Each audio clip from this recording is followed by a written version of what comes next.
You guys that don't know, this is our friend Brendan Schaub. Brendan has a pretty extensive background, actually. I mean, it was fun when we shot with you recently, learning about from football to UFC to comedy to podcasting. Kind of like I always look for inspiration from guys like you, you know. So kind of why don't you walk us through kind of the arc of your life, I guess, in a certain respect. Is that too much to throw? No, I feel like the movie's not done. Hopefully it's not. Yeah. No, I get another chapter coming up. But I guess it started, as a kid, grew up in Denver, Colorado, and athletics was my path to, I guess, stardom. You know, as a young kid, I just had, and, you know, I coach kids now, nine years and younger. I coach them now, and they either have it or they don't. And then some parents are like, no, they can work. I get that. But as far as that tenacity and heart, you can't. You can see it at that age. I can see it. And my kiddos have it, thank God. They have it, where they want to do the extra work to be stars or to be good at something. Yeah. So as a kid, I was just born with that. Like, you'd have to kill me to beat me. You'd literally have to kill me. Yeah. You'd have to take me off the field. My dad, you know, he doesn't have a big, extensive sports background, so he was just like, I guess this is how kids are. And I was just a savage as a young kid in sports. And it was my way to kind of make a name for myself. So it started with football. Football was the dream. Took it all the way to University of Colorado, which is a dream as a kid. Yeah, I'm sure. I was a walk-on there. So, I guess where I should start is, like, nothing was ever easy. Like, people might look down and be like, oh, it's easy, man. Rogan helped them, or this guy helped them. Yeah. No, man. So my junior year, I was getting recruited pretty heavily. I thought I would go to, like, Cal or Texas A&M. First play of my senior season, I get hit. They're throwing a deep route to me. I get hit. The guy breaks my ribs, runs into my liver, season's over. And you were a tight end, right? I was a tight end. Yeah. And that was in Florida, so I was there for another 3 weeks because I couldn't fly because of the risk to fly because of my liver. Yeah. So I stayed in the hospital. They're like, I could never play football again. Scholarships are gone. No one's recruiting me. So I go to Whittier University in California, where I could play lacrosse and football. Did 1 year there, and then just went back to the coach who recruited me as a junior at University of Colorado and, like, begged him to put me on the team. He's like, all right, we'll give you opportunity. I'm like, that's all I need. Right. So I walked on. You weren't nervous about the previous injury? You felt like you'd fully healed from it? Didn't give a shit. I'm like, get out of here. Yeah. These doctors. I'm like, good luck with that. So, I just need an opportunity. Yeah. And they gave me an opportunity, and then a year later, I was a full scholarship athlete. And then I was like, yep, I'm going to the NFL. I'm going to be the next Tony Gonzalez. I'm going to be the next Gronkowski. Like, that's the goal. Yeah. And don't get drafted, which was heartbreaking. Didn't get drafted. And then I had a few offers from, like, Buffalo Bills, Miami, the Jets. Went to Buffalo, got cut there. I'm like, well, this isn't how it's supposed to go. Right. And then from there, I just was, like, trying to figure it out, and then was just training to stay in shape. Since I was like 5, I've just been into working out. Really? I just got started, which we can talk about. I've been started since I was 5. Wow, dude. Bro was benching 2 plates at 5 years old. At 5, 225, 225. So that, the football dream crushed, which was terrible, hard to deal with. And then I would always stay in shape doing jiu-jitsu, and then found myself around, like, some of the pros, and I found myself doing pretty well against them. And then they sorry to interrupt you, but in that, call it a fail, right? Like, we've all had our failures. So you're going for NFL, that's the dream, you don't hit it. In that space of fail, and I don't mean failure, you know what I'm saying, right? You fail to produce the result you're going for. It's simple to call it that. Huge failure at the time. Huge. How long was the gap for you to pick yourself up from that? Was it quick? No. Yeah. No, I was heartbroken. Yeah. Heartbroken. Yeah. And then I was like, all right, I'll go play arena for a year and then bounce back to NFL. I went to Salt Lake City, Utah. They had the Utah Blaze. Was with camp with them. And then I was just looking around, seeing the other guys. I'm like, man, this isn't what I signed up for. Like, the best guy on the team also had a job at, like, UPS. I'm like, no. This isn't. How much do you make? He's like, 40 grand a year. I'm like, okay, this isn't. Like a rock star on the weekend. But I had a double major. So my dad was always like, use your degree, man. You idiot, use your degree. And so I was selling supplements door to door. Jeez. I was working for a supplement company, but then I would imagine this guy knocking on your door. Yeah, whatever man. you, like, Whatever you want, man. I was slanging them, man. I was slanging the supplements, but that's what gave me my background, like marketing and stuff like that. Like I was marketing these supplements because that's the only way I would get money is how much I sold. So that helped in the grand scheme of things. But at the time, it sucked. I'll bet. Walking from door to door in the summer like an asshole, and you thought you were going to be in the NFL. Like, bro, it was a tough pill to swallow. Yeah. And so I was doing that, but then I would train at night. I'd box and do jiu-jitsu and wrestle with at a gym. And there were some pros there, and I met Shane Carwin, who eventually became to become the UFC heavyweight champion of the world. Yeah. But he only had one fight at the time. We were the only two big guys in the gym. So I was like, fuck it, I'll go with him. Because he was like, I need a big guy. I'm like, all right. So I was kind of his like practice dummy. And then we were training together for like 3 months. I couldn't afford privates. So he had a full-time job as an engineer in Greeley, Colorado. So he would pay for my privates. Wow, very cool. Yeah, man. he was like, I got you, man. I was like, this is insane because no one's really done that. Yeah. So then I was doing privates and I was boxing. I'd spar with him. I was doing well. And then he's like, Golden Gloves is next week. I'm like, what's that? He's like, the big boxing tournament. I'm like, cool. He's like, I signed you up. I'm like, what? He's like, we signed you up for it. So I'm like, all right. So I go and do that. My dad finds out and he's like, you're an idiot. He's like, you're a moron. And I was like, cool, just come. If I win, let me pursue this. He's like, all right. So first night of the tournament, I fight 3 guys. And this is Golden Gloves where there's not a lot of knockouts. I knocked out all 3 guys. 3 guys in one night? Yeah, it's a tournament. So I knocked out 3 guys in one night. My dad's like, all right. But they're like chubby Mexican dudes. My dad's like, my dad's like, all right, we'll see. And then in the finals, I fought an Army veteran who had like 40 fights. He was like 6'8", this big black guy. Jeez. I looked like Max from Mike Tyson's Punch-Out against him. Yeah. And he had experience in... I remember I was getting my hand, because it's not what you think with boxing where it's all flashy. Like this is low level like shit. It's grungy stuff. So everyone's just getting their hands wrapped in the crowd. So my trainer's wrapping my hands. My dad's there, and he's like, look around, and this giant black guy walks by, and my dad's like, Jesus Christ. You're fighting that guy? No, my dad goes, who's fighting him? I went, I am. Oh, come on. And my dad's like, no, let's get the fuck out of here. He's like, no. I go, hold on, Dad. If I beat him, you have to support me, because it meant everything. And you're not Fearless. Yeah, you can tell. Yeah, fearless. Hardcore, It sounds like dude. something out of a movie. It's like Troy. fearless. I wouldn't want to fight that guy. That's why no Fearless. one will remember your name. Yeah. I was fearless. Yeah. No, I didn't give a shit, man. And so they wrapped my hands. I remember, I'll never forget it. I remember putting my hands into the gloves, and they were sweaty and bloody from the previous fight. And I'm like, all right, here's boxing. So they do that. I have a mustache because you can't have facial hair at the amateurs. So I remember, I look Mexican as it is. So I go against a guy and knock him out in the second round. Come on. And my dad has a picture. He asked me to autograph it, which is How ridiculous. far are you reaching up to hit the guy? I'm like this. Yeah. I'm like this in the picture. He's Rad. just like this. So I knocked him out. My dad's like, shit, maybe you can do this. I said, Dad, hear me out. Just give me like 3 years. I'm looking at the UFC guys. I'm looking at the heavyweights. They're sloppy. I'm so much more athletic than them. I'll out-train them. And he's like, all right, let's see what happens. From that day on, 2 years later, I was in the UFC. Wow. What year was that? 2 years later, I was in the UFC. And are you still out slinging supplements this whole time? Or Yes. No, I'm still slanging You supplements. are? Still slanging supplements. So you're 2 full-time jobs, Yep, basically. training with the team, train at night. My girlfriend at the time, she was like so mad at me because she would never see me. Sure. And I was just like, this is what I have to do. Yeah. Broke Yeah. up with her, committed to the game. And then, just started training full time. And then I was training with Rashad Evans, and we were sparring against each other. I was doing pretty well. And he goes, he looks over, he goes, hey, Ultimate Fighter, which was massive at the time. Now it's some bullshit. But at the time, it was a big deal. That was your golden ticket to the Willy Wonka's chocolate factory. Really? He goes, hey, the Ultimate Fighter season 10 is heavyweights. I go, damn, that's cool. He goes, I'm a coach. I went, what? He goes, I'm the coach. It's me and Rampage. I went, No that's shit. cool. And he goes, they want to interview you.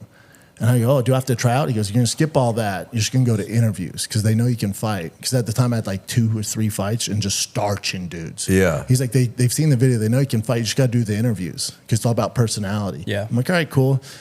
They fly me to Vegas. Never met Dana, never met any of these guys before who produced it. And I walk in the room, it's so intimidating. There's while I'm waiting outside in the green room, there's all these other huge heavyweights. I was by far the smallest guy. I'm like, what the fuck am I doing? And I recognized some of them because they're like famous heavyweights that I looked up to. Wow. And so I walk in the room, and I didn't know this. The guy's name, Gary, I forget, but he's still with Dana and the production team. He's a beast. He's one of my favorite people. But I walk in, I didn't know this is the way they fuck with you. He goes, excuse me, sir, what's your name? I go, Brendan Schaub. He goes, cool. We're looking for heavyweights. You're way too small. Oh. But they were trying to poke, and I didn't know that. I thought he was serious, and I started laughing. I go, you think those fat fucks out there are beating me up? I go, oh, buddy. And they're like, you got it. You're like, in. That was your test. And I was like, what? They're like, you're in. I'm like, holy shit. So then it was off to the races, man. Wow. What year was that? That must have been 2009. And how long were you in the UFC?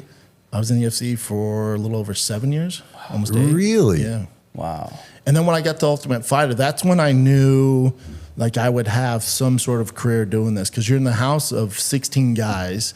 Everyone wants to make to the UFC. That was the TV show, right? Where they put the Big guy, time. and Nate Diaz is fucking people up in the house and starting beefs and Big shit. time. Yeah. And at the time, you're talking about, I think our season was the most watched season. You're talking about 10 million viewers per episode. Wow. And there's like 12 episodes. That's massive explosion. Like you would make a name from there. Yeah. So Putting all those guys in a house, though, is like bad news, bro. But that's what they want. Sure. So you don't Yeah. realize it. You're like, oh, we're just here to get a career. It's like, no. It's a part real world TV from MTV, Yeah. part fighting. And you have to combine both. So I was there on straight business. So in my mind, I'm like, all right, I just got to kick ass for 6 weeks, and I'm gonna have a career. I just got to kick ass for 6 weeks. Wow, dude. The rest of the guys in there were a little bit like happy to be in the house. I remember in the hot tub, and one of the main prospects, this giant black guy named D'Amico Rogers, we're in the hot tub, and he goes, man, if I can just win one fight, I'd be happy. I looked over in my head, I thought, I'm gonna fight him first. And everyone was scared of him. I was like, I'm gonna fuck him up. Because of the mental. he's not in there. He's not willing to die like I am. So I went to Rashad Evans the next morning during practice. I go, hey, let me fight first. He goes, what? I go, I want to fight D'Amico. He goes, dude, that's like their number 2 pick. I go, I know. I'm gonna fuck him up. He goes, dude, we have other ideas. He's a tough fighter. I go, I'm telling you, give me him first. Beast. They gave me him first. I submit him in the first round. Wow. Submit him in the first round. Second round, they give me John Madison, All-American wrestler from North Dakota State, and he kept taking me down. I was still green. I only had like 3 fights. That he kept taking me down in the first round. First round I've ever lost. He took me down. Second round, I see him getting tired. Knock him out. I'm like, all Knock right. him out. So Punch. I have a submission, and now I have a knockout. And I'm just doing my thing. Everybody else is partying, drinking. I didn't touch anything. I'd write my journal at night. I'm like, and I'd put down the days, how many left. You just got to make it 22 more days. Really? 21 more days. 20 days. Wow. I'd mark them down, and then I'd write down how I'm going to spend my money when I get in the UFC. It's all like cars and fucking wild shit. Yeah. So, which is insane, because I thought I would be like, like fucking Mike Trout money or Otani money, but it's not. Yeah. No, you're getting an old school Challenger RT, buddy. Yeah. You're not getting something that great. That's the thing with UFC. These guys don't get paid unless you're McGregor. It's right? different, yeah. So I make it to the semifinals, which is the biggest fight in the house because it's your last fight in the house. If you win that, you automatically earn a contract in the UFC. So it's the biggest fight. I have a guy named Marcus Jones, who's 6'7", 265 pounds, first round draft pick in the NFL, like giant black guy. In the whole camp, like 3-day camp in the house, was don't let him take you down, because he was good at jiu-jitsu. His striking wasn't great, but he's really heavy on top. Yeah. So like, just don't let him get you down. You're going to stay on the outside, pick him apart. I'm like, say less. Dude, within 30 seconds, he takes me down. No. Jeez. Gets full mount. He's just raining down punches on top shit. of me. I just remember, I'm like, oh no, this is how I go, man. This is the moment where it ends. And dude, I just grab him by the throat and stand up. Whoa. No shit. Yeah, I just grab him, boom, get up. And then he knees me in the nose, breaks my nose. I don't feel any of it. I was just happy to be on my feet. I'm like, game on, dude. Yeah. And then I fucking hit him with this right hand. He goes down. I just remember raining punches on top of him. The ref tackles me, and I'm doing a snow angels in the octagon. I'm so happy. And Dana goes in there. I grab Dana and he goes, well, stop your nose. I'm like, what? He's like, your nose. I'm like, what? I go to feel it and it's all the way over. Oh no.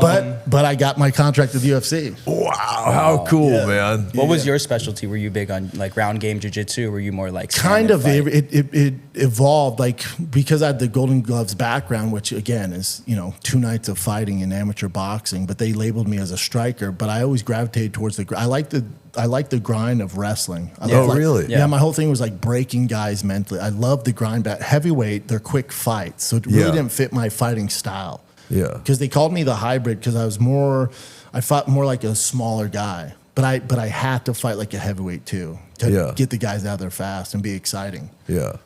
How was that transition from boxing to UFC?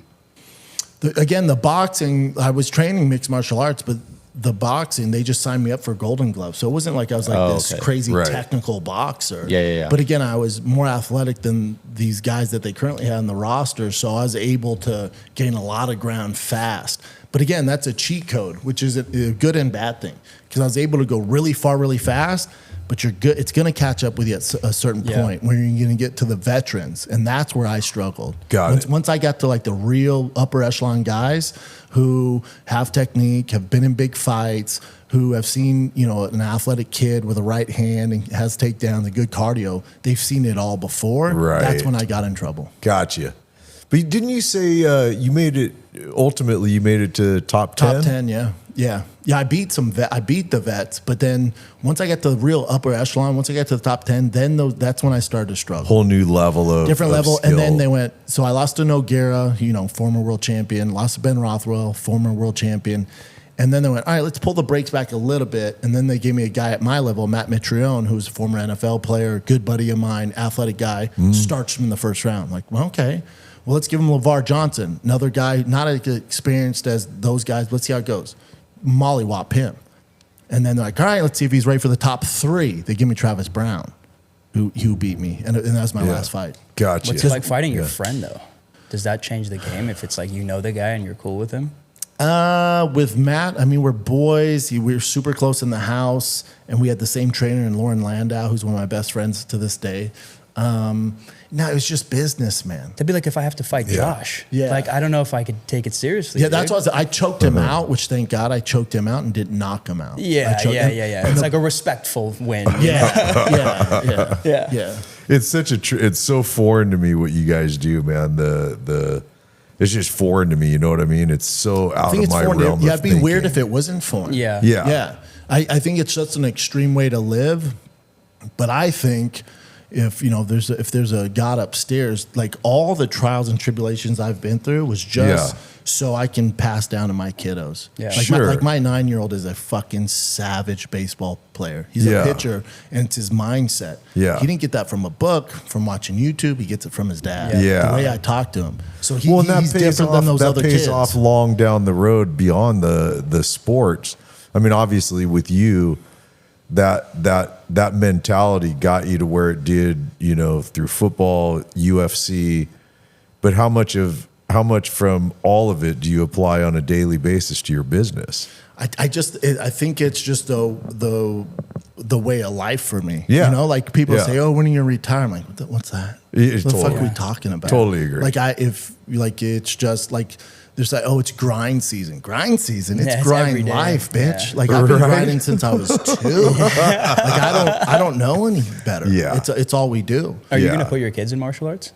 My son does jiu-jitsu. My 9-year-old does, but he's such an outlier in baseball. He's really been focused on that. Yeah. So if that's his thing, let's do it. Yeah. My whole thing is just, he's grown up different than I did. He has a lot more, I don't know what you would say, his dad makes a good living. My dad didn't, so it's just different. So you don't want them to be those kind of kids where they're just like, my dad's It's one of the reasons I'm leaving LA. Yeah. I'm moving, for those that don't know, I'm moving to Texas. So I just want to get them out of that environment. I think they're a little too comfortable. Mm-hmm. It's just, the world's full of soft people. It just is. You look online, you look at mental health, all this shit. Very much, yeah. And it's just, you can control that, I think. And for my kiddos, I just think it's a better life out there. Yeah. I agree with you, man. I totally agree. Well, I can't imagine. hard times create hard men, soft time. You know that whole saying. Yeah, and if you're doing it right, every day should be pretty fucking hard. Yeah, you know. Yeah, Agreed. but there's a lot of soft kids. Kids are gooning too much these days. Yeah, or they want a trophy for everything. I'm Yep. like, what? Yep. Yeah. Participation trophy. Nah, man. No, I agree. I think we've. I mean, I grew up in a completely different generation than these guys. I'm 59 years old, and man, I remember losing at track meets. And you're like, that sucks. You know, and it makes you run harder. Suck. Yeah. It's the only way to get better. It's. I mean, it's crucial in my opinion to fail. You got to fail. You have. It's the only way fail. you learn. Like even in fighting at that high level, like when I had fights go 30 seconds, 50 seconds, we had these 12-week camps. I learned nothing. Right. And then when I lost or had a tougher fight, like a 3-round fight against Gabriel Gonzaga, who's ranked number 12 in the world, or Mirko Krokop, who's ranked top 10 in the world. Yep. Those fights that went really long, I learned so much. Yep. They Are were those tougher fights. 5-round fights? Those are 3. Did Five's you ever only do a title. 5? Never. Would In it practice, we did. It would be tough to do 5, huh? Yeah, it's eternity. Yeah. Even 5 or even 3 5-minute rounds is a long time. I remember when I was fighting Gonzaga, it was like I was tired, man. Tired from whooping his ass. I was tired of punching his ass. I was fucking gassed, man. I had good cardio. I remember this coach yells out, 4 minutes. And I was like, the fuck are you doing? Right. 4 minutes? That's forever. That's an eternity, You might as well right? yell out 40 minutes. Yeah. This is, just give me the 1 minute warning. Water. What's that sound? I think it's the water. They're running it in the bathroom. Got it. Oh, got Too it. bad. Whatever. Did you ever do Taekwondo? Nah, man. I always knew it was lame from the jump. It is. Yeah. It is very lame. You wear the whole gi and the belt and the. You know, it's funny. Actually, I saw you do stand up one time at the Laugh Factory, and you yelled out like, "We got any black belts in here?" And I was made like, fun of him. and I was like, "Yeah, I do." And I think you said Taekwondo, and I was like, "Yeah." And I had a mustache in the crowd, and you're like, "Oh, you fucking with that mustache too? You fucking goofy ass guy." And I was like, "Damn." Yeah, my Brendan dad. Schaub. My dad swears by Taekwondo. He put me and my brother in it for like 2 days.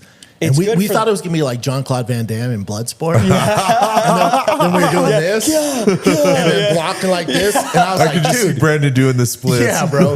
I get in a fight at the schoolyard in fucking Aurora, Colorado, and I block a punch like this. Yeah, I'm gonna you're- get roasted, dude. Bro, you're like the anime kid in school. I told my dad, I'm like, I'm the fuck out of here, man. You Right. seen that cop, that guy who's like, he does the training, was Yeah, like yeah. really bad, and then someone tries it, it's like terrible. Or You know what I'm talking Steven about? Seagal too. Yeah. The whole like, I'll take him down, and It's similar. You know what I'm talking about? Yeah, it's all bullshit. Yeah. I'm curious about it. That's a good mention because I've heard both about. No, I'm not talking about big fat Seagal. I'm talking about Seagal in his prime. Fraud. Fraud. Yeah. Totally full of shit. Chuck Norris. If someone's gonna look at those guys, those old school guys, be like a Chuck Norris, legit black belt in jiu-jitsu, Yeah. black belt in judo, like Gene LaBelle, Yeah. black belt in judo, Yeah. like Gene. You know the movie Once Upon a Time in Hollywood, Yeah. Sure. where Brad Pitt throws Bruce Yes. Lee. Yep. That actually really happened, but that was Gene Really? LaBelle. That was Yeah. Gene LaBelle. That on really set. happened? That happened. Yeah, Bruce Lee was a dickhead. So Bruce was apparently. more of a ballerina as well. Bruce never had any fights. So I think I'm not hating on Bruce Lee, but when it comes to like actual fight record and competition, Yeah. he didn't have any actual real fights. Got it. But Bruce Lee was life changing and a great entrepreneur because he was the one that he's like, hold on, I can teach Americans martial arts. Like this can't be just for us, and he created a business model out of Right. it. And Yeah. it became, he had a lot of charisma. Sure. But as far as like actual Sure. fighting, no. Yeah. Yeah, Joey Diaz makes a joke about Bruce Lee. He's like, all these like shy Asian guys are walking around. Bruce Lee comes out and they're fucking confident now walking around the street. Like he gave them that He confidence. gave it, yeah. Yeah. But he was the one that made a business model out of it. Yeah. And also wasn't scared to bring in other, forms of martial arts and compete against them. Yeah. Yeah. So he was definitely a visionary. But as far as like actual fighting or being a tough guy, I don't know. Yeah. Yeah. I did Taekwondo growing up. I did karate, Taekwondo, Aikido, and then later, like maybe it was a year ago, I tried jiu-jitsu with some Russian guys. Bro. Different. I lower the tone of my voice when I Yeah. talk to people. Yeah. Dude, like my brother was the one who got me to go. My brother's a big dude, and he goes like, "Oh, train with this guy." And I'm like, "Okay, he's like 118 pounds. He's young. Like, sure, this will be a good competition for me." This kid fucked me. Tied you up, yeah. And I but was again, way it's just stronger. a different language. Like that stuff never intimidated me. Like even in meetings now, like I'll go into some fucking heavy hitters. I'm never intimidated because I know shit they don't know. You want Yeah. to talk about jiu-jitsu? You want to talk about cars? I'll run fucking circles around you. Right. But that's not an ego thing. Yeah. Now, for what they do in their business, they'll run circles around me. So I have something to offer too. So I never get too intimidated with that Yeah. stuff. I can go in any meeting. I'm like, I offer something too. Yeah. Right. You know? Yeah. Totally. Or I'll have buddies who are like, man, I'm meeting with blah, blah, blah. I'm so nervous. I'm like, why, dude? Yeah. Ask him about a power stroke 6-0. Let me know how it goes. Ask him about boxing or jiu-jitsu. He doesn't know. Yeah. It's all good, man. You decide to focus on football or jiu-jitsu while they decide to focus on insert whatever their specialty Sure. is. Right, It doesn't yeah. make them better than you. Yeah, for Yeah. sure. You can't be just good at one thing anymore. It's good to be good at a bunch of different things and be knowledgeable in different fields, Yeah. you know? That's Well, what and I makes agree with Rogan what you great. say. I Yeah. mean, there's going to be things you're highly knowledgeable about that the next guy might not be. It is funny how people posture constantly, and like you said, Always. like in a meeting scenario. Always. And I laugh now because I'm still just exactly the way I am, even in any of those kind of meetings. When I think back on the music days where you're so fucking desperate for that record You deal, do whatever. man, I mean, you would literally do just about anything, say anything. I will be whoever you want Literally, me to whatever be. you It's wanna so do. gross when Yeah, I think know. about it. But at Just that time, that's what it disgusting. took. You know, it's kind of what Totally. it took. I've done the same. I've done the Totally. same. And I don't trust me, bro. I'm one of those guys. I live without regret because I know I love my life where it's at right now. And, you know, it wouldn't be this way if one thing was different, let alone No. a bunch of things Yeah. different, you know? So I live without regret, but I do think back on, you know, it's funny when you look back. Well, you can't. You're only 24 fucking years young. old. You 25 don't- this month. He's bro. going through it right now. Frontal lobes. Like, He's going to look back on this next Yeah, week he's and go, going that was through the it right greatest fucking now. moment of my life, Yeah. man. He's going. this through is it pretty right cool now. for me, actually, doing a Yeah, podcast. he's going- Brendan, you guys, like, this No, it's totally. cool for me. Yeah. It's fun to watch. Like I enjoy watching it too. You know, Kyle started with me when he was 18. Now he's 20. He's going to be 25. Yeah, And I love your watching- staff, man. Like these are my boys, you know. Dude. You have a great staff, and that's usually a good sign of a good leader. Like having good staff around, like the vibes good around here. Yeah, you know? Yeah. It's a cool, especially now since we've gotten rid of a couple guys that were with us previously. Now the team is lean, and it's just That's what it We're on takes. point. We laugh, we have fun, and Yep. we get shit done. You Yep. know, we really do. So were you doing comedy and UFC at the same time, or you ended UFC and started comedy? No, I was doing. I was fighting the UFC and doing podcasting at the same time. Okay. So. Oh, really? yeah, and so you know now it's not that extreme or uncommon, but I was the first athlete to have a podcast, first athlete that's still competing to have a podcast, and the first athlete to connect with a real comedian to have a podcast. Wow. This is 14, 15 years ago. Yeah. Before it was big. So Podcast is past 5 years, dude. Yeah. Right? Past 5, Yeah. 6, 7 years. Yeah, so now it's not that special. Every UFC fighter has their own podcast, Right. and it's cool. But at the time, it was super unique, and Right. it was it was Brian Callen's kind of. It was kind of his baby, but we were the perfect mix because I had this crazy work ethic, and I'd make him come on time, and I'd make him do it twice a week like a job, and I took it very serious. Yeah. And so Brian would ask me these questions while I was in the middle of camp, getting ready to fight Andre Arlovsky or getting ready to fight Travis Brown. So the first time you could hear an actual UFC fighter talk about what he's dealing with and stuff like that. Yeah, man. So that was before podcasting. We were even on video at the time. It was all audio Wow. because there's no video podcast at the time. So we were all audio. So the podcast got really big in that aspect. And then it started to get monetized. Probably for the first 3 years, it wasn't getting monetized just because no one really gave a shit about podcasts. And then the money started to come in. I remember I fought, it might have been Andre Arlovsky. I remember I was living in Marina Del Rey with my wife now. But we were just dating at the time. And I remember I got 2 checks in the mail. I got one from the UFC. I got one for podcasting. And I was like, holy shit. The podcast podcast deal. Podcast Hey. is bigger than this. No shit. And that was the first time I was like, oh, I might be able to do that. And I love doing it. Totally. So that kind of. And you can do it until the day you fucking die. And you're not going to hurt yourself. Yeah, but bro. also thank God, man. Thank God. Because now, Yeah. you look at the entire, there may be 1,000 of us that fought in the UFC around the world. If you look at the history of the UFC, there's 1,000 of us. The guys that retire aren't doing that great. No, yeah. Now, great's all relative, but it's not like, they're doing the normal stuff, gyms, personal training. I didn't want to do that. Yeah. So the podcast was a way for me to kind of make my mark. Yeah. At a good time. It was a different time. Your timing's great because you're one of the early adopters of it and built an audience over that time and obviously continue to do so. But it's interesting that you saw the vision of it that early, I think, because it was. I wouldn't say I saw it. It was just, it was good timing. Me and Brian were doing our thing. We're in the Rogan universe. We're in LA. We're doing live fighting the kids, so I'm kind of in the stand-up scene. So it's just like this perfect mix. So now UFC and comedies, it merged. Yeah. But at the time, it was real foreign. So I was this fighter that was in the comedy scene. My best friend's a comic. I'm always at the comedy store. We're doing live fighting the kids. I'm competing in the UFC. So it was like this weird mix. Like now people are like, yeah, UFC comedy. Yeah, Shane Gillis is there. Rogan's there. Yeah, but at the time, it was definitely different. Yeah. It was cool. What was your first cool stand-up time. gig like? Like, did you prep for it or did you just go, let me just fucking try it? All my friends are doing it. The first one, so the Fighting the Kid was getting really big. And then, Brian was touring for 30 freaking years. He's been doing it forever. And he's like, we should do live Fighting the Kids. And I was like, dude, you ever seen a live podcast? They suck. Yeah. He's like, no. We're not going to do that. We're going to do like an improv show. He's like, you can do this.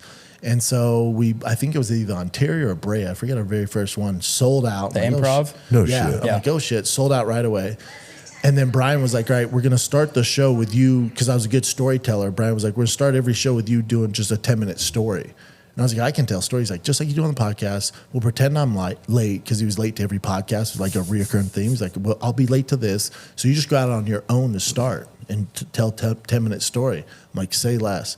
So that's how we started doing it. And then we're in Chicago, Vic Theater. Like, I don't know, 6,000 people sold out. Wow. Oh, wow, man. And I go, we're in the green room. I look at Brian and I go, should I, which story should I tell? And he's like, story? I'm like, yeah, you fucking tell me. That's how we start the show. I do a story. He goes, oh, Bubba, you're doing stand-up. Yeah. And I was like, oh, shit. He goes, I just didn't want to scare you, but I'm getting ready to do stand-up. He's like, all you're doing is you're a storyteller. That's stand-up. He's like, so I just didn't want to freak you out, but you've been doing stand-up. And I was like, oh, fuck, he's right. Oh, wow. So then that's how it started. Then I started doing sets. Then we did a live Fighting the Kid at the Comedy Store in the main room. And the booker who had to organize everything, because Brian doesn't deal with like that side of things. So I had to deal with her, Emily. And then we did a live Fighting the Kid. And then 2 weeks later, maybe a week later, she goes, hey, we have a spot in the belly room for you tonight Wednesday night, this is a Sunday, if you want to do it. And I was like, oh, let me ask Brian. Because I thought she meant like a live Fighting the Kid. And I was like, oh, let me check with Brian's schedule. She's like, no, dum-dum. You doing got stand-up. 5 minutes in the belly room. I'm like, oh, shit. Wow. So like my first set ever was at the Comedy Store, sold out in the belly room. Did you prep for it? Like, did you write? Yeah. I was freaked out. I went to Brian to help me. And What's that process like? You come up with a story in your head and then figure out how to make a joke out I of had it? some stuff from doing live and Fighting the Kid that I knew would work. So I tried mixing that. I mean, obviously I ate shit. Yeah. I had my friends and family there. Well, when you did the Laugh Factor, I think this was maybe like 4 years ago I saw you, and it was good, bro. Yeah. People were laughing. Like, it wasn't like weird or anything. You were very comfortable on stage, and it was cool. Yeah, by then I was probably, I don't know, 5 years into comedy, so you're still a little green. But, I toured for damn near 10 years. Wow. Did you really? Yeah. Wow, man. Yeah, just under. And then you had one special, right? 2 specials. 2 specials. One on Showtime, then one on YouTube. Yeah.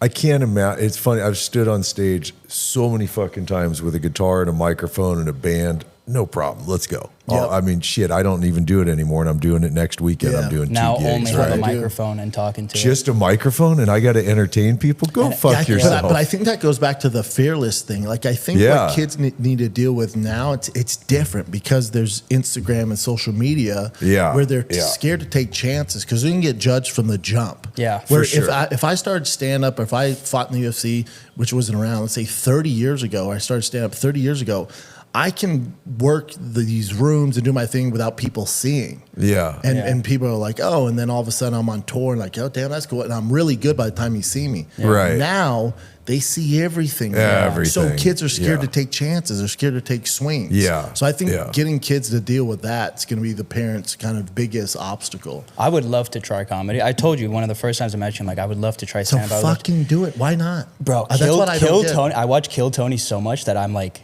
scared in a way. You shouldn't be though, because Kill Tony is 1 minute. So that 1 minute would be tough for Bill Burr, dude. Yeah. So they're set up. And have you seen Bill Burr on Kill Tony? Yeah, he gets mad eats at him Tony. alive. He rips Tony apart. Yeah, but Kill Tony's crushing it. And it's very entertaining. But as far as like comedy goes, like you wouldn't want to start and Kill Tony. Yeah. Like they've built some huge names, and God bless them. And those people are so talented.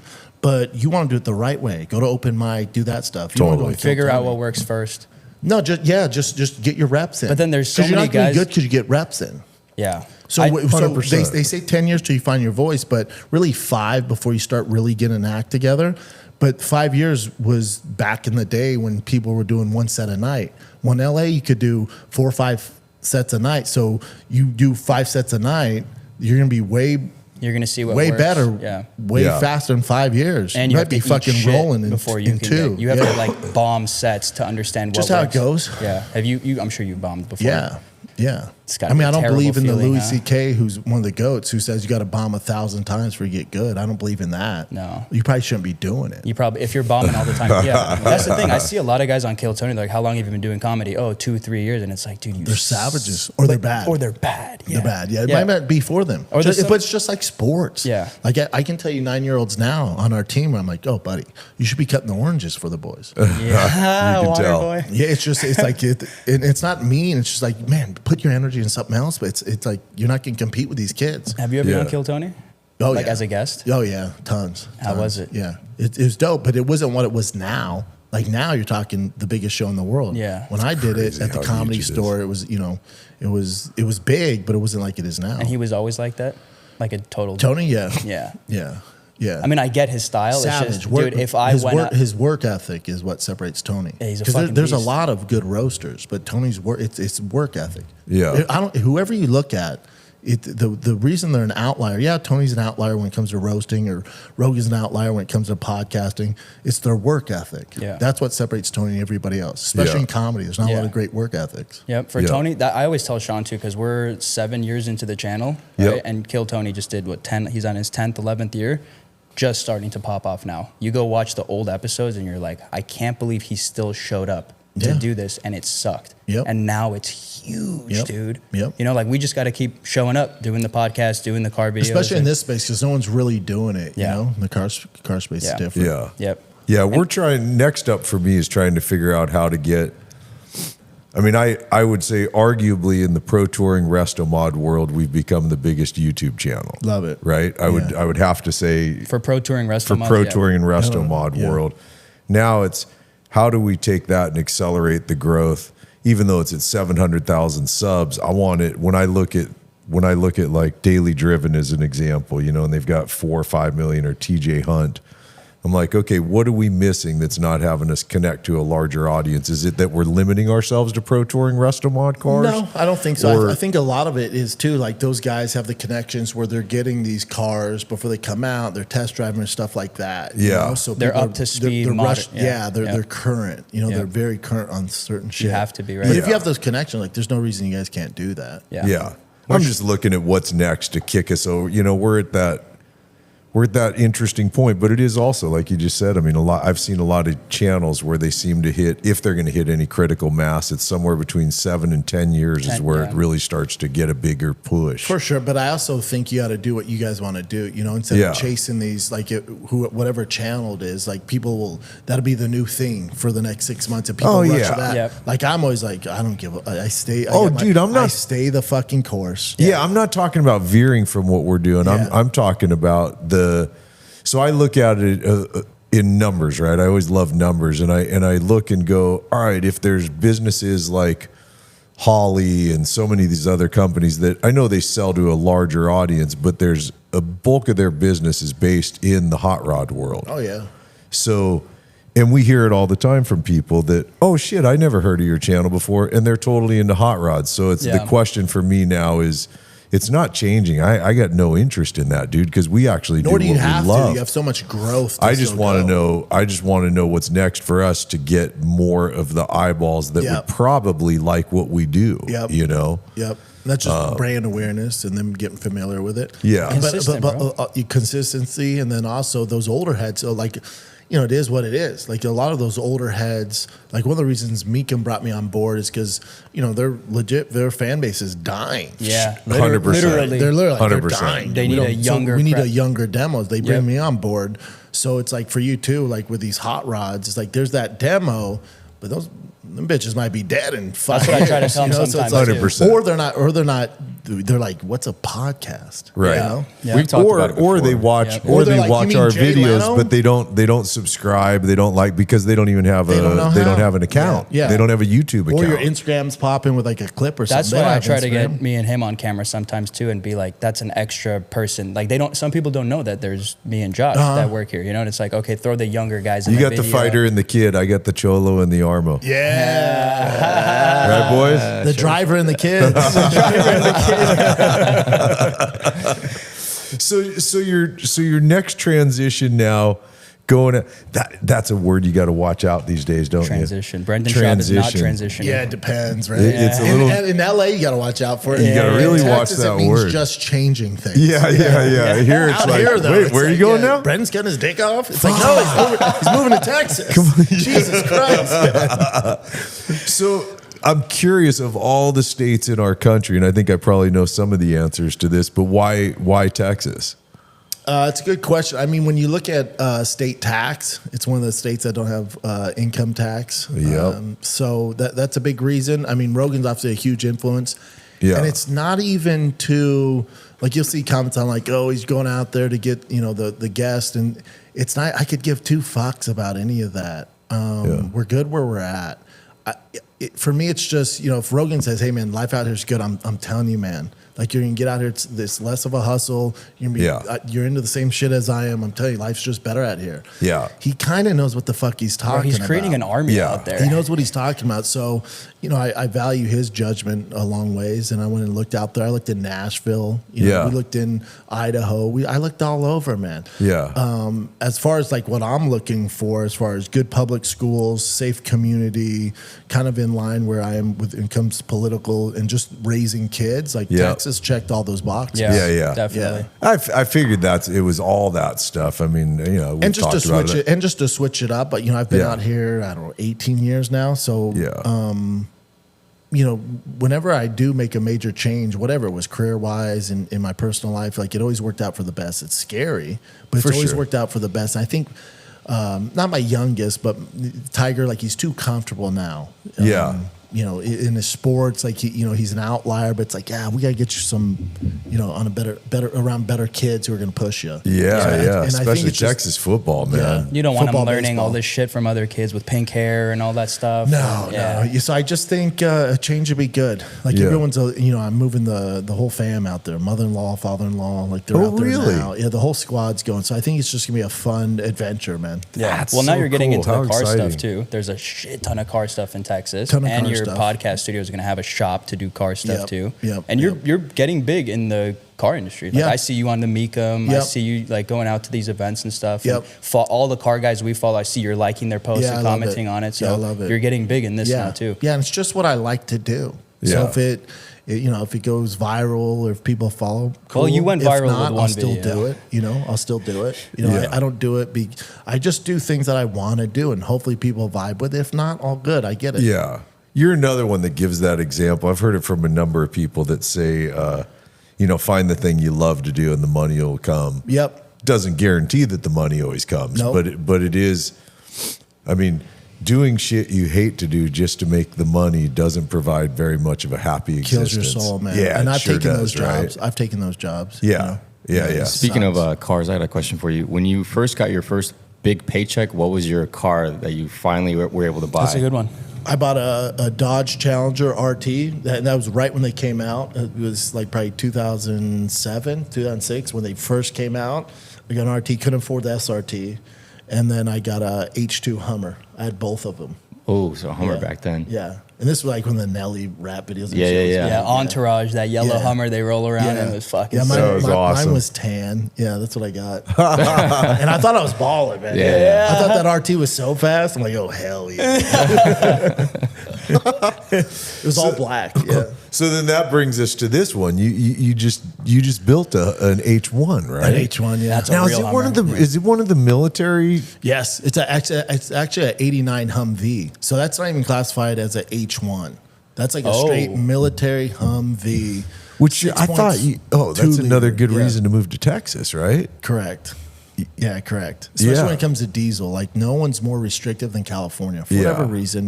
There's a million reasons why this place sucks, but there's also a million reasons why it's great. It's good. But For as sure. far as what I do and what I like to do with my cars, they make it tough. But Automotive's brutal here. Hopefully the brutal. SB 712, the Leno law. Yeah, I'm the Leno hoping and law. hoping and I hoping know. that goes no through. smog, but after 25 years, cars 35. 35. Yeah, that'd be great. And But it's a when it rolling- comes to diesel, it's even more restrictive. It is. As far as the EGR delete stuff like that. Yeah. So Yeah, we're more CARB here overrides federal EPA. yeah, it makes no sense. No sense whatsoever. Yeah, so for a car guy, it makes it tough. It does. And I'm a guy who can't leave anything alone. Like I love modified cars. I just do, man. I'm with you. It's just what I do. What are the cars you have? You said you have your Hellcat, your TRX. It's got a Humvee. demon, bro. Don't call it a No, Hummer. how sorry. dare you? How Sorry, dare you? my bad. No, I have my You're fired, I have my Josh. Demon 170, the Demon 170 of the Jeep 392 Rubicon. I have two TRXs. I have that TRX that you guys had on the video with 1,300 horsepower. You're such a fucking Mopar The guy. second one Yeah. you're giving away, though, right? Yep, that one I'll give away. What else do I have? I'm forgetting some stuff. So I have the Hummer. I have two Hummers. You have that Excursion I have the Humvee. I have a 95 two-door that I'm putting the 632,000 horsepower engine in it. I In just a- got the in a Hummer? transmission. Oh, Yeah. badass. Yeah, it's gonna be wild. That's Yeah. a great engine, Yeah, it's isn't gonna be it? cool, Fuck, yeah. that's a good engine, Yeah, man. Yeah, Blueprint. Created a turnkey crate motor, 632. We've shot Blueprint some did. cars. So you We've get your, shot- 5-year warranty with it or 5-year something warranty. like that? Oh, Yeah, that's monster so cool. transmission. Yeah, it's gonna be sick. Oh. So that's the next project is that 95 Hummer. They have the Excursion with the built 6.0 in it. I love that car, bro. Love it, When dude. you post it, I'm like, Love this it. thing just looks good, Love it, dude. love it, dude. Wait, do you Fully still built have the 6.0. Lightning? Sold the Lightning. You did. Sold. I did as much as I could without swapping the engine. And I was just Yeah. like, all right, it's time. Too Yeah. cholo for you? I think it's all about the kids. Like the kids, I couldn't fit the whole family in there. Sure. So Yeah. it became a bit of an issue. I had fun in that car. I'll get another one later, but Yeah. then I got the Excursion. I can fit the whole damn baseball team in Yeah. that thing. Yeah. That thing's a beast. It's a beast. It looks so sick. What year is it? It's a 2003. Yeah, see, it's I that love 2000s it. vibe, I too. love It's it, fucking man. cool. Love it. So do you ever do stand up still? No. So when you're out in Austin, you won't be Won't do going it. to the mothership. I'll probably hang out some, but again, it's like I don't get how guys do it. God bless them that do, but I just can't find the balance of getting back into stand up and being a good dad. I can't. Yeah. I just can't. Yeah, yeah. With everything I'm doing, and when I left I was at Showtime for 6 years, and then went to do my own thing. Like my bandwidth is only so much. Yeah. And I found out when I left and started Thick Boy and had like 6 shows, and I was doing stand up. I'm on the road every weekend. Well, something's gonna give, and what was given was my family life. Yeah. Yep. And I'm making bad decisions on the road. I'm around alcohol. I'm around girls. Like it's just not Yeah. I hear a you. good life for me I hear to you. make decisions. And then when my son got really into baseball, I'd do stand up. Well, that's at night, dude. So I was getting home at like 1 a.m. Tired, yeah. Then my son's up at 7, wants to play catch because he has a game Yeah. that day, and I'm hungover. I'm like, this ain't good, man. How Yeah. long can I keep this up? Yep. And I finally hit a wall, Yeah. and then I was just like, man, I'm done. I'm Yeah. done. Especially when Yeah. my baby girl came. She was sick, and I was supposed to be on tour. My wife was like, maybe we should go. I'm like, this is crazy. We're even fucking talking about this. Yeah. So I was like, I'm out. I'm Yeah. out, man. Yeah. It's crazy. Guys like Tom Segura and Bert Kreischer pulled that shit off. Mm-hmm. And Tom Segura seems like he has like young kids, and he works it into his comedy and stuff. It's fucking funny. But Yeah. and the wife Christina, She's also a traveling comic. and they do the podcast, the YMH Studios. Like, And they, I don't know their personal life. They might Yeah. figure it out, but as far Sure. as like success to me is I can go to every one of my son's practices. Right yeah, on. yep. I've Yeah. never missed a practice. I coach all his sports. Like I don't miss anything. Yeah. I think you just said a key piece there, though, dude. Is like you got to determine for yourself what you consider to be success. Yep. You know. Yep. Correct. I've been- Could I've I been make dealing more with this money if I one. went back into stand up? Sure. Yeah. I've been I'd be dealing with this miserable. one a lot lately with some of the people that were around from my business here. That personal check-in, looking around and going, he's not a very happy guy, and he's worth over X amount of dollars, and like I love the shit money buys because it really does buy super cool shit. Yeah, you know what I mean? It Yeah, does. But to forego happiness, especially you have a family, you have 2 young kids. 3. Or 3. I thought you had 2. I have a baby girl and 2 Holy boys. shit, you're more psycho than I gave credit to, brother. Yeah, I'd have 6 if my wife was down. Really? Dude, I was born to be a dad. Really? I was literally born to be a dad. Yeah. But you can tell of all the stuff you're doing, the most thing you mentioned here the whole time, Probably other than kiddos. us prodding Yeah, you probably to answer kiddos. questions, you Yeah. talk about your kids. You know? And you know, for some people, it might be tough for them to step back from stand up and all that accolation and all the positive reinforcement you get, and all the attention. Yeah. I'm over it, man. Yeah.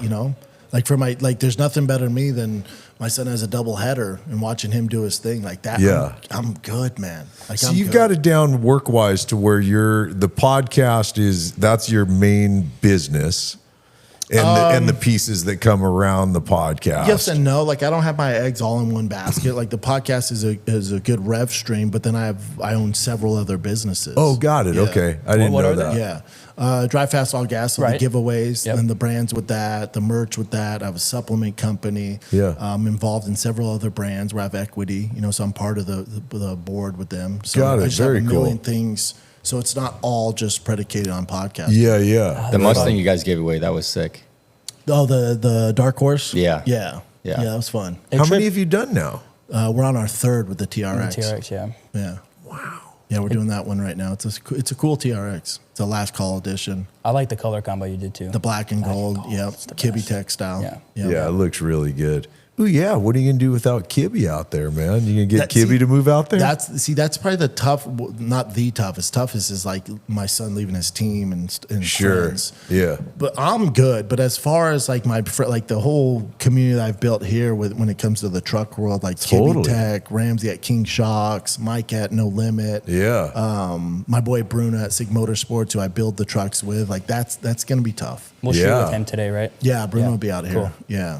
I think it's good for gonna your be kid tough. too, though, that you're gonna move him out of his comfort zone. 100%, You know what that's I why I'm mean? He doing has it. to find a new team. He has to find new friends. He has to that'll put some hair on his chest. You know Dude, what I mean? he needs a little adversity because we leave on the night of the 26th. I'm driving out there in the excursion, just me and him. The rest of the family's flying. So we'll drive. We'll probably get there on the 27th, night of the 27th, maybe morning of the 28th. On the 29th, 30th, he has tryouts for his new team. Oh, right on. Yeah. He'll be nervous. I remember being a kid and going to do my karate tournament or whatever, Yeah. and just shaking, bro. Yeah. You're like, "Fuck, dude! Like, am I good for Yep. this? Like, I Yep. don't know these people." He should be good, though. But it gives you Yeah. confidence. Yeah. You get older and you're like, I'm the way I am because I did shit like Yeah, that. he has Yeah. the skills. Yeah. He has the skills, so he just has to show up. Do you think he's going to be your size? He'll be bigger than me. Really? I wasn't anywhere near his athletic ability or size when I was 9. Nowhere near. I tell him that all the time. Really? I'm like, and I went professional in 2 sports. If you get your shit together, what do you Yeah. think you're gonna do? First time we Wow. met you, you had your kids here. We give them the Hot Wheel toys and everything. Yeah. They're funny kids, dude. Oh, yeah, like they're great. confident. Yeah, they're not like great. shy. You know. Yeah, my 9-year-old, he's 9. He's like 105 pounds and like just like Oh my gosh. And you named him yeah. Tiger. Tiger. Yeah. Fucker's And does born he- to be a beast, bro. At 9 years old, do you train? Do you weight train and stuff? Yeah, he'll train with me if he want. They do push-ups and sit-ups every night. That's just what they want Yeah. to do. Yeah. That's Dude, what they will wanna be do. big. You're strengthening their They're gonna be bones big. right now. Yeah. Like, They're When big do kids. you start? I'm just curious because is there like a point where you're too young to train? I don't think so. I think that narrative, like, oh, if you've lift weights before whatever it is, 16 your years, growth. I don't know who the fuck said that. Yeah, My dad had me in the gym in like 3rd grade. I'm Yeah. doing the same with my kids. Yeah. do you watch what they eat too? Like no Oh, yeah. sugar, no, like. Well, yeah, and my oldest, because of school, they have a bunch of junk food there. It's just what schools Sure. do. And I could tell he's putting on a little bit of weight, and I was just like, buddy, we got to tighten up. Yeah. We got to tighten up. lock in. Yeah, lock in. So we'll restrict them on certain things, not as much sugar.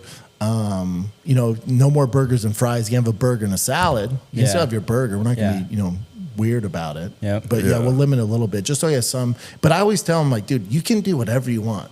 But if you decide to go down this road and where you want to go, this is what it's going to take. Yeah. You're not going to those birthday parties. We got practice. Yeah. Yeah. Like when your buddy's on vacation, we're training, dude. Yep. Yeah. Your buddies are eating ice cream. We're eating fucking steak. Yeah. Yeah. It's just Yeah. that's Yeah. the sacrifice. And trust Yeah. me, the juice is worth the squeeze. Yeah. It is. When You are you know, going to it's- have him start bench? Probably tomorrow. I do have to say, Brendan, when you post those videos of Yeah. doing 225, 20, that is it blows my fucking Yeah, what is 225 mind, bro. by 25? 25 And then reps, what? bro, and then you're doing 315 for Yep. 6 or whatever, and then back to 225. Yep. That's Not if you ask the internet, they're like, they're not even full reps. You're like, yeah, but like I don't think, no matter how hard I Okay. lift, dude, I don't think I could get to that level. Like my size, the way that I am, I It'd don't be think tough. I could. Yeah, I Yeah. think I need some juice, bro. Yeah. If I wanted to do that, you know what I mean? yeah, even on juice, it'd be tough, bud. It just Yeah. blows my, like, I don't know how Yeah, to you fucking should do just it. give up now. It's just Yeah, not going to I've happen. I've done 225 You're fucked. for 2-3 reps, but it's bad, bro. Like, Yeah. and then I'm watching you go. You just got to do it a lot. You just got, but I've been doing it for so long. Like 225 Yeah. is my thing. You Yeah. know, it's just. I don't even and- think I could hit 25 for A plate. For no, 135, yeah. but for 25, I don't even think I don't think I could do that either. I could probably do like 20. Yeah, know? but it's not. I mean, if you guys practice it, like if you came up like I did as a kid, like I was Yeah. benching 225 in my freshman in high school. How many Wow. reps? Jeez. Probably one as a freshman. Yeah, Yeah. that's still insane. Yeah, and then Yeah. like 10. Do you still, probably how as a many senior. days a week do you train? 5. You're And 5 days then a week. Weekends are dedicated to sports. And are you for the up kiddos. super early training? Super early, yeah, 4:30. What do you do for cardio? 2 miles, run 2 miles Every morning? Every morning. Is that before or after weight training? Before. That's Before. technically Don't they say my do it after, warm-up. though? I don't know. Oh, I thought it's they? better. I don't. ChatGPT. ChatGPT. I feel pretty good and strong. Yeah, so yeah. I don't know who they are, but tell them to talk to See me. if they man. want to come try to take him down, right? They them told me. Yeah, but after. I started posting that stuff because Brian's always telling me, and so is Rogan, like, oh, post how strong you are. And then I was doing a thing for Rain, and I was with the world's strongest men, Thor and my boy, Game of Thrones, The Mountain. the Mountain who won strongest man, and Yep. Hooper. And he just beat Thor in the world's strongest man. And we're in Miami. We're doing this big photo shoot, and there's food, and we're eating, and it's a long day. It's fucking hot in there. And they're like, hey, we're going to do a strength test. And I was like, very cool. You know, because that's their thing. I'm like, very cool, man. And they're like, you should do it. I'm like, I ain't doing it. I don't give a fuck. And then one of their assistants like, no, you should get into it, man. It could be cool. I'm like, all right, what do you guys want to do? Like, let's see who can hold 315 the longest. And I was like, okay. And so Thor went, his dad went, and Chase went, or not Chase Hooper, but his last name's Hooper. So they went, and I'm like, all right, let's see how it goes. And I beat them all. What do you mean? Like you No just grab shit. it? You just grab 315 and hold it as long as you can. with like a bar, like a With a deadlift. How long do you deadlift hold bar? that for? Like over a minute. They did like Fuck. 53, 56, 59. And I held it whatever. over a Crazy. minute. So I beat him. I was like, all right, have a good day. And I went back to my lunch. I didn't think anything of Yeah. it. And we posted. And then Brian, I called Brian because we had something with the podcast. And he's like, what are you doing? I'm like, I just beat Thor in a fucking strength contest. Casual, Yeah. huh? And he was like, are you kidding me? And Rogan's like, dude, you got to post that. And I've always been like, who gives a fuck? And he's Yeah. like, no, it's cool, man. So It I just trips me out because I'm looking at it like, all right, I see guys in the gym all the time, but then you see someone who's a fucking athlete, what they're able to. But Different. like, I'm sure NFL guys are doing what you're doing. You know what I Some of mean? them, yeah. You just don't see it. you Yeah, know? And it's- and I still don't look like I'm that strong. Yeah. like I mean, that's I don't know why- about that, bro. Like, I don't know. There's some Dude, I big, tell you juicy what, guys. when you came walking in this morning, first thing I asked you, are you fucking bigger Yeah. than you were last time Yeah, I saw you? I know. Maybe it's I'm more aware of it now that I'm only 90 plus days into training, Good but for I'm like you, man. obsessed That makes me with happy, it. yeah. But so now I'm actually noticing, it's funny, like I'm seeing body types all the time now, and like Yeah. the fat You're guys, more I aware just of don't it. look at them. Yeah. I'm catching Make you all the sad. guys. Yeah. Well, and I'm catching the guys that are like in my age group Yeah. where I'm going, Respect, okay, man. that guy looks like he's ready to fucking drop and hit the grave. That guy looks like he's ready to go like hit on 21-year-old Yeah, girls. and he has you know? discipline, and you respect that guy. I think for me, Yes. it's like I would always, especially when I was in comedy, I'd shy away from being the biggest, strongest guy in the room. Always, like I would Yeah. dress In different. comedy, though. In comedy, Yeah. I dress different. I wouldn't let people know. I would never post any of my workout videos. Never, Yeah. never. Yeah. Because it's Yeah. all 'Cause you're about not funny comedy. anymore. Now you're this No, big meathead. Yeah, and they're scared of me before I step on stage. So Yep. I really went away from that.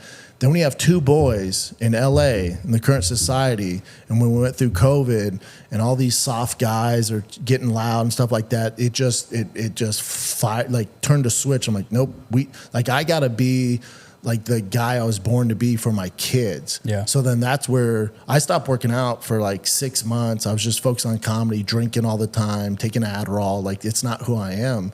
And then for my boys, I'm like, oh, they need Superman, and that's who I am. Like I gotta do this. So it's just a switch turned, man. Yeah. And your dad is your hero when you're a kid. You think, hey guys, give me one. I apologize to do this. We'll obviously edit this section. Let me just check because I think he's about to bail here. Okay. Sorry, 1 second.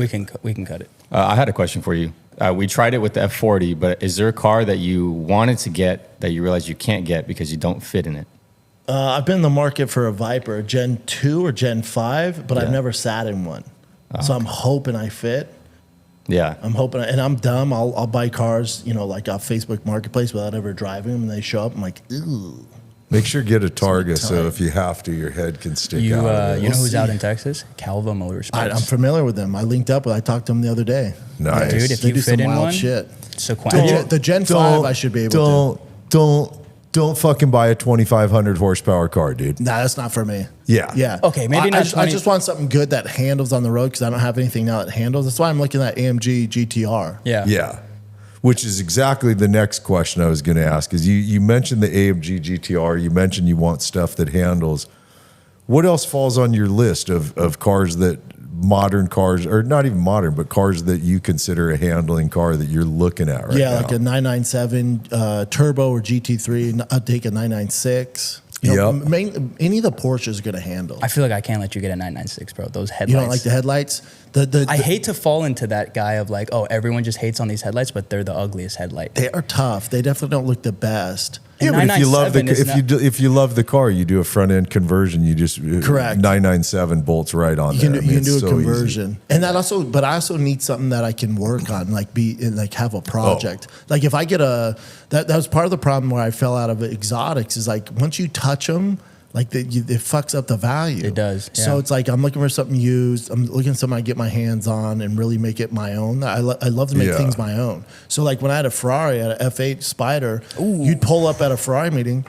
What's there to talk about? Yeah. We all got the same shit. Yeah. Cool. Yeah. Oh, man, you spec that thing cool. Yeah, the way you spec'd it, sure. Cool, man. You select a different color than I do. Yeah, there's nothing to talk about. Ooh, I really like your stitching. Yeah, so I was like, I'm not part of this club. Porsche, you touch a Porsche, there's no more purist than Porsche guys. Yeah. So, but I like fucking with them. Yeah. So, I might not fit in that crowd, but I'll get a Porsche and mess with it. What do you think about the G80 M3s?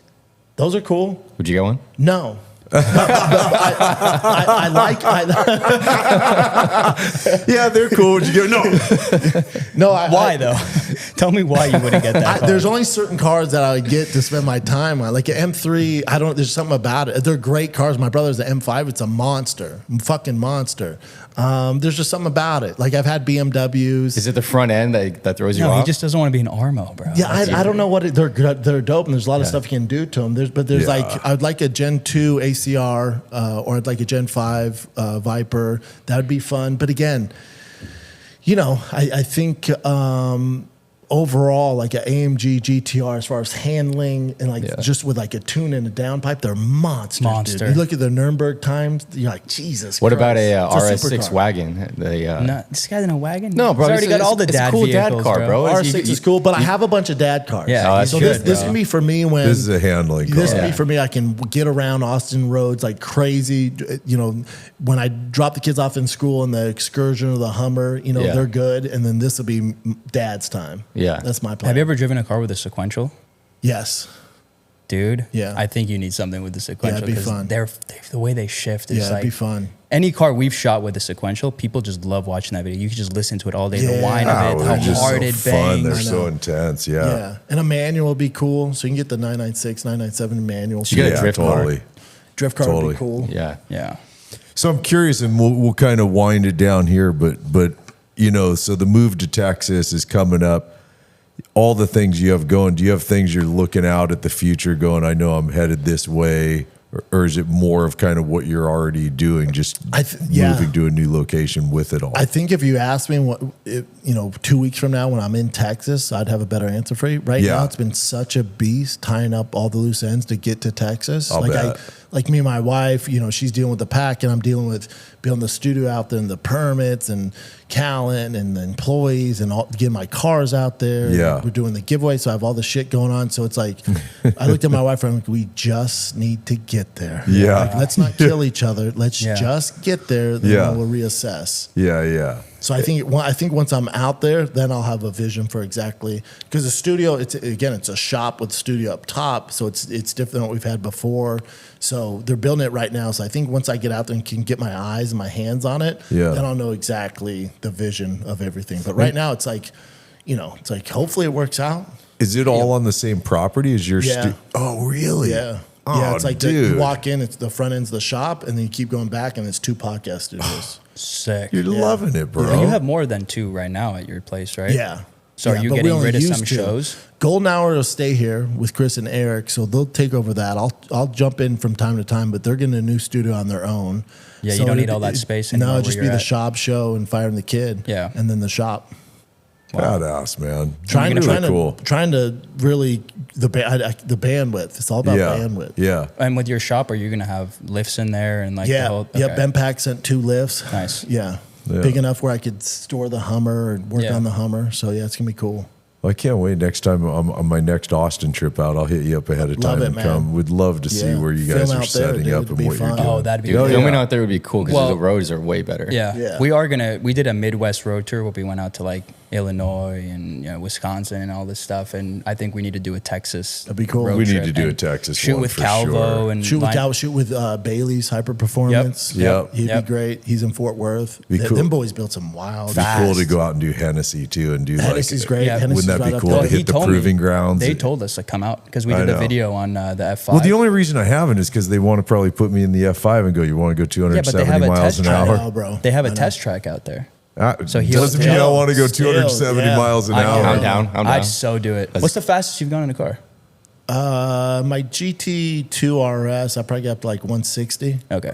Yeah, that's all. But even that, you're balls. like, ooh. It's Now, nah, man. yeah. No. I'm with you. I'm with him. Yeah. Like we were shooting this show, and I was with I won't say who it is. I'm in his GT500, and he's doing these donuts. Yeah. And I remember thinking, like, he has as much skill as I do. We're on the side of this mountain. Like, Yeah. why the fuck am I doing this? Yeah. Yeah. Nah, man. Yeah, No. yeah. Let me out. Yeah. I guess because I I'm can't young, I'm die. down.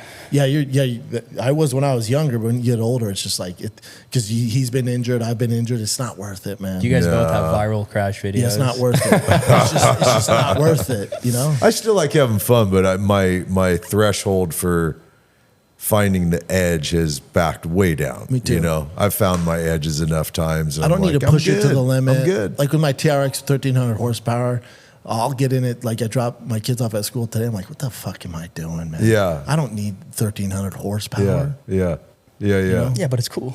It's cool to say you have it, Yeah. but I'm not dragging that thing. I'm not racing that thing. What the fuck am I doing? Yeah, I hear you, dude. It's so loud. The principal's like, dude, don't drive this here. The principal told Yeah. Schaub off. I mean, we've shot a lot of cars, and I remember that car was the first one where I was actually seriously thinking, I need to bring earplugs. Yeah. Well, then we did the hot rod with And Griffin. then, the and Griffin, that one was yeah. even louder. Yeah, when you did the got flyby topped. past us, that actually hurt my ears like really bad. Yeah, it's a savage. But that my kids, that's their threshold. Where now I'll get a car like, Dad, you gotta make it louder. I'm Yeah. like, buddy, nothing's gonna beat that. Yeah, like, I for can't sure. keep driving everything that's like that loud. Yeah. But they love it. Their friends, when I pull up at the practice, they're like, yeah.